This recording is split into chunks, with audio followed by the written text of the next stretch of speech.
Want to save Pinterest photos or videos directly to your phone without taking screenshots?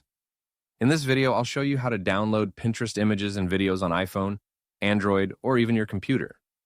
First, open the Pinterest app and find the photo or video you want to save. Once the post opens, tap the three dots near the Share button. A menu will appear on your screen. Here, look for the option called Download Image, Download Video, or sometimes Download Collage, depending on the type of post. Tap on it and Pinterest will automatically save the file to your phone's gallery or camera roll. This works much better than taking a screenshot because you save the original quality without extra borders or buttons on the screen. Keep in mind that some posts may not show the download option if the creator has disabled downloads for that pin. You can also use the share option to send the post to friends, save it to your Pinterest board, or open it in other apps.